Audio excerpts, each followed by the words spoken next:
Escape to the metaverse. Better act like you know. Yeah. You are now tuned into the Matthew and Rizzle show. Yeah. Escape to the metaverse. Better act like you know. Yeah. You are now tuned into the Matthew and Rizzle show. Yeah. Escape to the metaverse. Better act like you know. Yeah. You are now tuned into the Matthew and Rizzle show. Yeah. Escape to the metaverse. Better act like you know. Yeah. You are now tuned into the Matthew and Rizzle show. Yeah.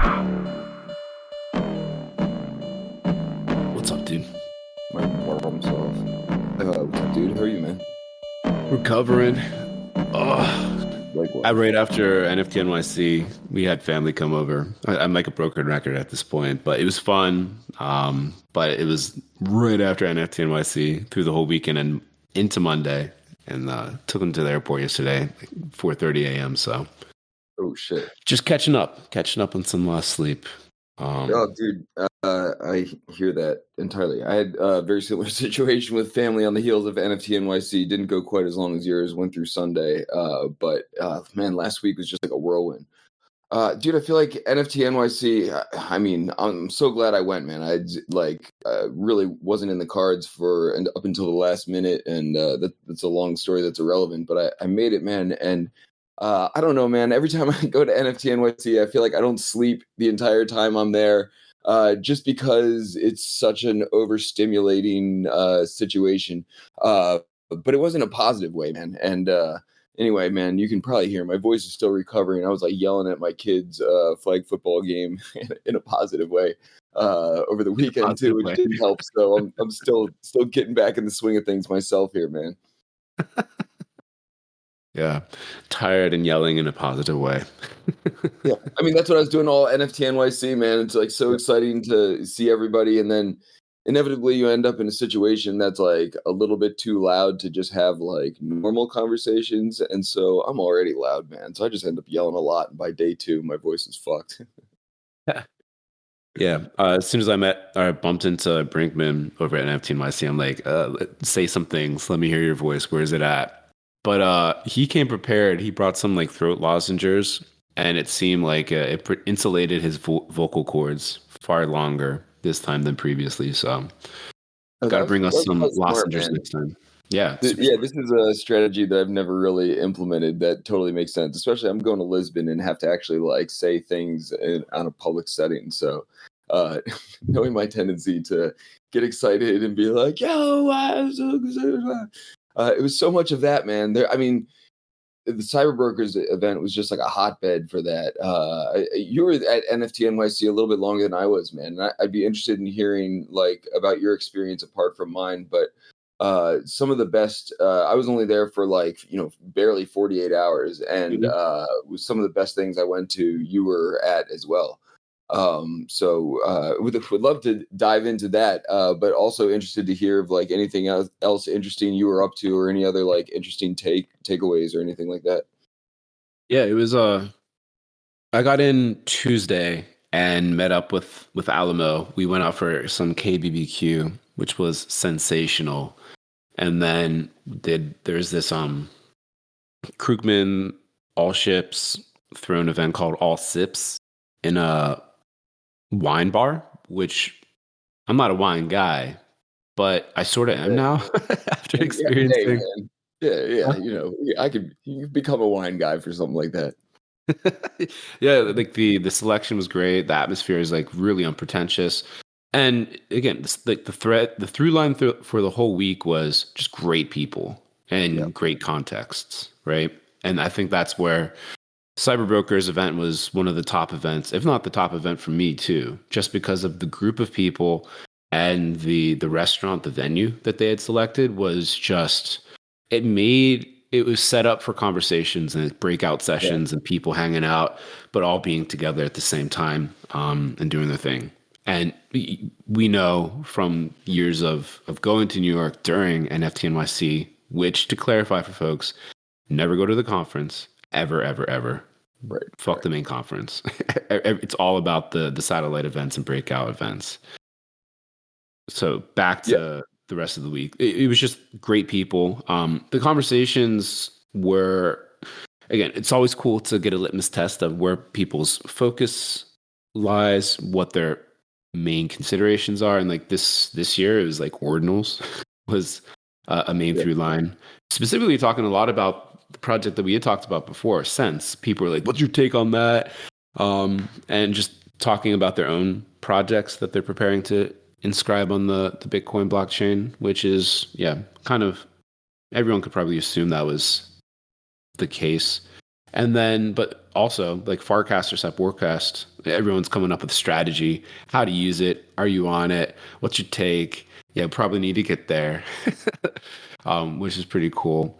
And then, like sort of like negative meme coin sentiment, but more like how can we survive with these meme coins? A few folks thinking how can they adopt meme coins? A few folks thinking about how they can leverage make social currency from the try roll days and that sort of thing. But for me, like those are the things that most people seem to be like focused on and popping up in most conversations, even if the conversations were ostensibly focused on other things. So it's always cool to get that sort of a vibe check. But meeting up with the Whip crew, rolling squad deep at the Cyber Brokers event with all those legends, that was a highlight just personally. And then I guess technically professionally, seeing the crew there, getting the stickers out there, that was fucking awesome. How about you, man? Dude, it was such a great time, man. And sentiment is essentially the same as yours. That the main takeaway is the people, and I feel like I'm getting better and better at this. The more of these things I go to, that of like avoiding the noise and just focusing my time and energy on the stuff that I know is most important to me. Professionally, man. I mean, we're all trying to like make a living in this space and everything, and I feel like some of the people that I've become great friends with are also people I nerd out with about professional stuff, and it all just sort of like fits together somehow in some way, and it doesn't feel like a professional trip in the sense that like I'm sitting down and having a lot of business meetings, but I also like dread those and the connections we make and the bonds we form with people and the intelligence conversations that are had like off the books, not in like a weird way, but just like they're not forced. We've talked about it before how like, when I talk with some of these people, throughout the week, or online or whatever, there's like a purpose and an agenda for them. Those conversations and that's fine, but there's not a lot of like space to just ad lib and riff off of ideas, just like you're saying, like everyone in this space, but with the freedom to just fucking kick it and like bounce around ideas that they've been mulling over without like a specific task or agenda at hand. And that to me is like tremendously valuable, man. I inherently end up pounding around with Trizlet on some of these things. And we go for a long time on these tangents of just like interesting use cases of the technology, and then like inevitably other people get roped into these conversations, and you end up going from one place to another. Dude, so I like randomly got into town and met up with Sky Bravo, and him and Lawson and Lindau and a handful of other people are working on some sort of production that they had already done some content with Latasha for that they got in the can and are working on or whatever. So once he found out I was in New York, he was like, "Hey, why don't you come over and we'll do an interview and record some content." And it sounds like that's going to get pushed out in the next couple of weeks or something like that. So that made me feel like I accomplished something like somewhat professional. I'm like, I'm going to do an interview, and then I did a little bit of interviewing myself. Trizlet wandered over because we were getting hungry and I was going to meet up with him. So then I interviewed Trizlet. And in theory, all of this is, coming out at some point or whatever. But all those conversations like sort of serve a purpose to like refine my own purpose in the space and what I'm most interested in right now. Because, the landscape is just so interesting right now in general. Anyway, man, did that, went to Louis C. Rhymes's like semi-private event with Token Smart and everything. It was sort of like off in the wilderness compared to where I was at least. But a bunch of the fam was there, Brookhawk, Easy, Falens, just it was a nice way to just sort of kick it first night there. But man, the Cyber Brokers event, man, I feel like captured so much of what has been missing for so long, and so much of what I honestly tried to capture.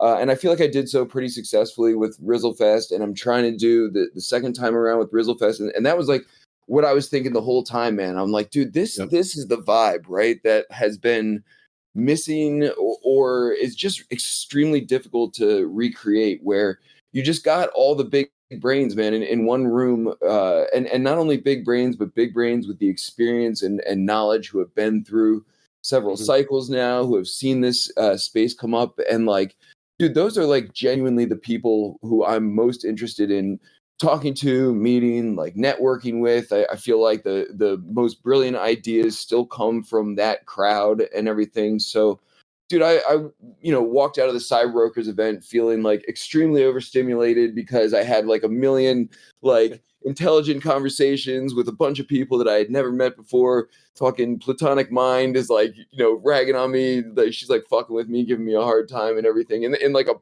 positive way. And met WG Meets for the first time, and JN, and man, just like more people that are slipping my mind at the moment. But dude, just to be able to like bump elbows with these people and share some ideas, or at least build the bridge to share ideas, like, in the following weeks or whatever. I'm like, it felt like a fucking family reunion, man, that I could write off as a business trip, because this is where, like, the bread is buttered in terms of I'm trying to make a living for myself. But I'm like, dude, I just felt like so lucky, man. Fucking Kane Mayfield delivered this like really awesome, I don't even know what you call it, monologue interspliced with like rap and musings and everything. And part of it was just like how lucky we all are to be here in this space together, with people that we enjoy, and be able to carve out some sort of living for ourselves. It felt like that, man. Like the whole time, I was just like, dude, like my fucking life is so cool just to be able to be in this mix with these types of people. Like, as a kid, man, I'd be like, those people are cool, man. When I get older, I want to hang out with those types of people. And then like later on that night, I'm like chilling at a bar with like Aaron Huey, talking about like art projects, and then he's gonna go like photograph the eclipse at some fucking wedding, some mass wedding or some shit, in some part that's like ideal for the eclipse. I'm like, dude, this is fucking cool, man. Uh, right? No, I share that sentiment. And shout out Aaron Huey and his gold shoes. I had Yeah. silver shoes on, so we were like, "Yo, gold, silver," and then he's like, "Hold on, are yours actually silver, not gold?" Late night conversations at the Roxy Hotel next to Colborne Bell and Pindar Van Armen and Sky Golpe and Thought with the most likes. It was legendary week. Yeah, you have to pinch yourself sometimes and Yeah. like realize like this is our life and or our lives. We're just super fortunate to be able to like, travel around and have friends like this that are doing some of the most insane, cool, groundbreaking, novel work in the world. And it's like always inspiring. And it reminded me of like a 5 year reunion. Yeah. And the 5 years before we were like in NYC, we're all like Yeah. about to Yes. graduate, right? Crypto was it's, you- unrecognizable from its current instantiation. Money was like low to non-existent, flowing throughout this space, and we were like, no one really knew what was going to happen, but all the things ended up happening, good things for the most part, and we all got together, and our class reunion was at Cyberbrokers, and that's really how it felt like, and it was very good. Everyone's in good spirits. It's cool to see Steinwald again, like that through line back to old NFT Oh yeah. NYC's. Trizlet show, man. Anytime you meet up a show in real life, it's such a good time. The Nifty Oh, Gateway dude. crew came through and was able to like get a picture and snapshot into all that. It's cool to introduce them to that. It was just, yeah, quite fortunate, man. And then coming back to real life with the family, and they're like, "So where were you last week?" Having to download them on what happened and make it like digestible. That's always a fun thing. But yeah, man, Yes. you gotta be grateful for where we're at and thankful. So Dude, yeah. for real, I love the analogy of like a 5-year reunion because that is what it felt like. But I'm like, but in reality, man, like I like would care way less about going to my actual like 5-year reunion than this 5-year reunion. This is like a 5-year reunion made up of like the coolest fucking people that I like, lurked on for like a while before they even knew who I was, and dude, there's just so many legends in the space that I hadn't gotten a chance to meet before then. Dude, I meant like Empress Trash came in with a crew with like Shuli. And dude, I had a completely different image in my head of Shuli. You know how you just sort of like form perceptions of people based on like, their 40 character tweets or whatever. And I love fucking Shuli's snark, man. And it's just just mind blowing to meet some of these people in real life, and I don't know, it's just so cool, man.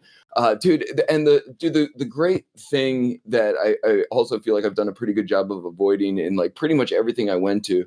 There's only really one instance where like some rando came up to me with like a rando harebrained like product pitch or whatever that's in alpha or like pre-alpha or like some shit like that. And I feel like I got stuck in that trap for like a little while, going to some of the more like commercial public type of things. People start realizing like, who I am, what I've done in the space. And then they've got like, fucking just ideas that they want to run by me and pick my brain on everything. And I fucking hate like wasting my time on all that shit when I can do that from home, but I'm like here to, actually hang out with people and everything. And that really, and you bringing up show reminded me of something I wanted to mention anyway, man. Fucking, it really only happened once, and someone, I forget who the initial person was that this person cornered, but somehow I got dragged into the conversation. And immediately, and I was talking with Show at the time, and I immediately tried to pawn this person off on Trizlet. I was like, who would think this is a great idea? It's Trizlet. And then Show, instead of letting me pawn this poor person off on Trizlet, Show just like immediately started breaking down this dude's like whole concept and everything, and was like clearly more knowledgeable on like everything this dude was talking about, which involved like something with like leveraging conventional financial futures with like a token and like all this shit. And I was just like, oh my God, dude, I'd rather just go like say what's up to Josie, like get me the hell out of here. But Show's just breaking this dude down. Dude, it's always man, the hanging out with the Whip crew and in real life, man. Sandy Meows came out to New York for this one.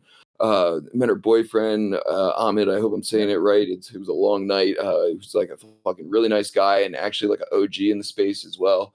If you get to talking to him, and it's all family, man, right? Like it feels like and we said it, I've said it a million times, man, but the 5-year reunion is apt, except like we all like grew up together and like seemingly like pretty much like each other, like, and enjoy like spending time with each other, and prefer to spend time with each other too, man. It like there's like a lot of people there who are doing a lot of like prominent things in this space who probably could have been like a lot of other places at that time with speaking engagements or side things or whatever, but they all came to hang out with each other there. And it was awesome. Like, huge hats off to fucking Josie and Andrew Steinwald and Cartarel for like managing to be that like sort of, flag bearer where that everyone, galvanized towards this time around. Yeah, no, it was cool on so many levels. We probably could make ourselves into broken records real easy. Just keep talking about all that good stuff. But excited to see what happens now as a result, like coming together, getting that sort of infusion of inspiration and good vibes. Normally results in a lot of cool things happening after that. So we'll see how that translates for the rest of the year. And again, there's Lisbon coming up, Rizzlefest in the fall. So other moments for folks that weren't able to head to NYC this time to kind of come and get infused with those good vibes. Dude, there's definitely like some notable absences. I know Coldy wasn't able to make it, and I feel like his karaoke event in previous years has sort of been that spot where like everybody just from like the old community knew that if they went there, they were going to see like a whole bunch of people there and everything. So shout out Coldy for carrying the flag for a while there. I imagine these things are not like I don't envy anyone, man, who's like pulling off these side events and everything. Like I love attending these things, but like down at the Rare Skrilla, Kane Mayfield, DJ Kubert was there, just sort of like hanging out and scratching and everything before he went on. But like, that was like I say simple because it wasn't a large place and there wasn't a whole lot of like wall space to decorate and everything. But dude, the amount of time that goes into setting a place like that up, breaking it down, the run of show, maintaining it, like, is a whole fucking thing that I'm glad I have like dope friends in the space who are interested in that side of things, because that sounds like it just makes the whole thing like I don't know, puts it into a different perspective. Oh yeah, the Fake Rare event. I got there right at the end with all y'all. Super Chief was holding it down in the corner selling the merch. I think it was DJ Kubert still scratching like an hour and a half past like when he had the scratch, which is dope to see. Brookhock filling me in on the history there with Skrilla and Rare Pepe. I'm like, oh shit, yeah, of course. Like those connections make total sense. And Brookhock also going to get the beer before we bounced to the next venue, and Show took us on that field trip. NYC to get to somewhere in Soho where we sat down at a actually very good dive bar. Started chowing down. It was a little bit of the whip field trip we kind of baked in there. Every time, like every past NFT NYC, we always kind of get the crew together and like meander through the city. This time I was like, all right, well, I guess we won't be doing that, but we did it. Made sure we damn well did it. Yeah. No, man, it was not to beat a dead horse, but it was so great. And honestly, man, this is where like sort of the quote unquote professional part like comes in for me, because now I've like met a billion people, opened up conversations, and inevitably for like a couple weeks after these things, I'm sort of following up with people and catching up with them, and kicking ideas around and everything. And so I don't know, I'm happy I went, man. I completely share your sentiment of like avoiding the conference. I don't think there like are a whole lot of conferences out there that are with the exception of NFC Summit, which I've heard nothing but good things about, and I know there are a handful of others. I heard good things about Paris, but for the most part, it's I feel like if you're a new entry to the space and that's not a bad way to learn about things. But for a lot of us who've sort of been there, done that, and know what we're getting ourselves into, it's great to be able to do these kinds of things. So hopefully there's more of this, man. I would love to have excuses to go to other conferences and not go to the conference, just knowing that they're going to be like ground zero for all the people. So yeah, man, it's good. It's crazy to think that 5 years ago, man, we were just anons, like most of us at least, and like really everyone has sort of come out of their shell who's like still around from that time over the past several years or so, and now everyone's like a real person with like kids and like families, and like not like a dark anon behind a keyboard in some basement or some shit. Yeah. And touching on this point, because I think a lot of people may overlook this, or it's like seems so obvious, but may not be. For some folks out there, may be helpful. But like, since we like, whenever you go to these events, you meet so many people, right? And in the moment, it's great. You have good conversation, and then on to the next thing. And a way to, especially for folks that you're meeting for the first time or you hadn't been super familiar with before, just like the aftercare. Like afterwards, in the week or so following, just like shooting DMs, like, "Yay, nice to meet you." Like keeping those relationships kind of alive is a really important thing that I've learned throughout the years. Don't take it for granted that people always remember. Everyone's memories work different, so just shoot them DMs. Like make sure you kind of like remind folks about the good conversations you had. And yeah, usually it's a very good thing to have to do afterwards. And then just speaking out loud with the whip stickers, 5 years in the making. For the next batch of stickers, definitely going to try to put some like identifying information or like link at least on the back of the sticker, so folks can like go follow us or go follow our YouTube, or go to Linktree or wherever we want to direct them, as opposed to like just a really dank sticker. So yeah, just thinking out loud for how to improve that situation heading forward too. Dude, they were dank stickers, and proper whip first go around or whatever. It just sort of makes it funny. Dude, I neglected to save one for myself. Who knew? Who knows who got the last one? But I had like a pocket full of like swag and stickers I'd been exchanging for people, and somehow gave out my last one. So I need a fresh whip sticker, maybe with some info on it this time around. But dude, I love the sticker exchange, like the unspoken sticker exchange economy that has sort of sprung up around these things. Like that's definitely something that just sort of became some of the culture where, like, a lot of people just show up with stuff like that. In the beginning, there just wasn't. There was like 8 booths or whatever with like a couple things, and that was what you got. But now dude, I actually read this like whole thing that was like kind of interesting, that really like underscored a lot of what we've been doing, just in terms of like how personal brand identities are gonna only become a bigger thing over time, as like mainstream brand identities like slowly become less relevant, and sort of like a theoretical piece or whatever. But like, you really see the emergence of that when people have sort of created their own brands like around themselves, and you're getting like Wizard X stickers. Where the hell is Wizard X? I didn't see him this time, but I want one again. And WG Meat sticker, and like I managed to score one of those. And it is interesting how we're sort of like I feel like very much of the forefront of enabling people to do that kind of thing through these like different vehicles and everything that everyone's using. So I don't know, you had a lot of those people in the same place. Yeah.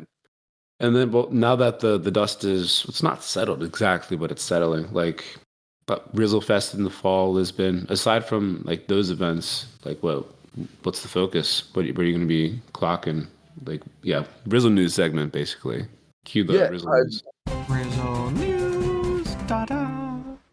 dude, mostly Rizzlefest, man. I really want to stick the landing with it. As summer gets closer, my kids are going to be off school, so I'm not trying to like dive super headfirst into anything that's going to take up like more than the amount of time that I've already been spending on like all my random shit that I do, which is a decent amount in itself. So nothing like groundbreaking on the horizon, but really want to stick the landing with Rizzlefest, man. We're trying to like, more than double the amount of attendees this year, but keep it like within the fam, similar vibe as cyber brokers, like friends or friends of friends at this thing. And there were some rough edges last year that want to smooth out, that we can easily, just in terms of like timeliness of like food being served, and like expectations of what happens when, and some organizational stuff that I think will smooth out some rough edges, but also like really enhance the whole experience this time around. And it's going to be 3 days instead of 2. So there's a bit more like legwork that goes into it this time around. Knowing what we did last time around helps significantly, but I don't know, man. I feel like actually NFT NYC was like really dope, just to get some like real time feedback from people, how they felt about that. And it was like overwhelmingly positive, man. It was like very motivating that, not that I was ever questioning whether I should go forward with Rizzlefest, but the appetite that is there for something like that, like sort of underscored by how much everyone appreciated this cyber brokers event that accomplished the same type of thing. So I feel like there's an opportunity here, man. Not necessarily to like cash in and make a shitload of money or whatever this time around, but I feel like that capturing that essence is like a thing that is desirable to people. And sort of Rizzlefest Alpha the first time around, I think accomplished that goal, but I think we can do more, man. And I really want to like sort of pool these big brains into something, into some productive conversations of like, what we can do with this technology, what comes next, and sort of like, create an overarching like thread for Rizzlefest that like I don't know, sort of focuses all of our energy towards something positive, not in like a restrained like, oh my god, I got to go to a conference and listen to a fucking someone talk about charities for 4 hours or whatever, but like we got a bunch of smart people in our camp. No pun intended, but I guess it was a good one, I guess. We got a lot of smart people that we know in the industry and who will be coming to this thing, and I feel like there's an opportunity to sort of like circle the wagons in terms of like putting all these big brains together and just kicking around ideas and creating that space for it and everything. So I want to do it, man. I'm very motivated by what I saw at NFT NYC, and I feel like a lot of people strongly desire that, and a lot of the things that were the most fun, the Rare Pepe's thing, the Louis C. Rhymes event with Token Smart, the Cyberbrokers event, these were all like microcosms, trying to accomplish that exact same vibe. So I'm with it, man. I feel like everyone sort of collectively wants more of that. And my angle is a little bit different than a lot of people's. And also it's really fucking fun, man. Like, almost over a year has gone by since the first one.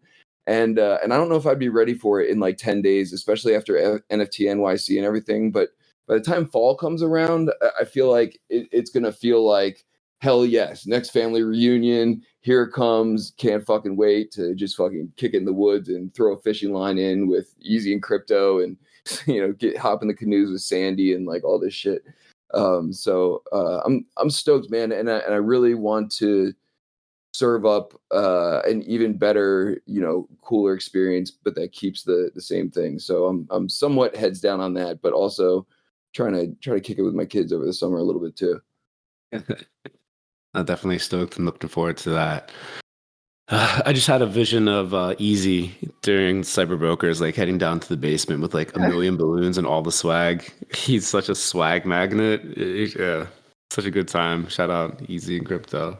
But dude, segue to Whip. So we have Whip ready for this week. Fabiano Speziati has like the hardest game I've personally played in a while, ready for folks. So I'll be in Struggle City. Hopefully other folks are able to get it. But we're going to Sandbox this week. Kind of pretty excited for that.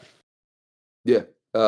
People who are coming, and we got a bunch of prizes up for grabs too. So this is like a low-key special event that we're going to make it rain a little bit on the audience. So people who are coming should know that you should update the Sandbox client or whatever. I think the plan is to kill a little bit of time in the very beginning during the intro to give people a chance, just in case some people show up and want to hop in. But we'll be cross-streaming it into Hyperfi as well for people who want to watch. But Fabiano and his wife Patrizia are legends, man. They've been making wearables for us and NFTs on a weekly basis for the Whip. So it's cool that they made this custom thing for our audience to compete in, and we're going to reward those who find the things and maybe some participation awards as well. It is his hardest buck. So dude, it feels like it was a million years ago since the last Whip, man. And every time we take a week off, not that I'm never excited to do it again, but it just feels like ages have gone by because we do it at such a regular clip. So I'm excited it was exciting to see as much of the people who came out in New York City, but I also feel like I'm returning to see the fam that I missed out on back in the metaverse. So I'm stoked, man. It'll be dope. Yeah, excited to go back home to the metaverse with the Whip fam. 100%. Yeah. Boom. Where we grew up, man. That's the neighborhood. Yeah. So hopefully your voice keeps getting back. It sounds totally normal to me for what it's worth. Yeah, and just catch up on that sleep after the family weekend. Yeah. Hell yeah, dude. It's all good stuff, man. I feel like, back to what we were saying earlier, that we're so fortunate to be able to be in the mix, and it just, take 10 steps back. I'm like, dude, I'm fucking hanging out with like these really cool like musicians and artists who are doing these like wild things with this crazy technology. I'm like, dude, this is where it's at, man. Boom. 100%, man. All right, brother. Well, I'll let you get going, and I'll catch you tomorrow in the metaverse. Good shit, man. All right, see you tomorrow. Peace.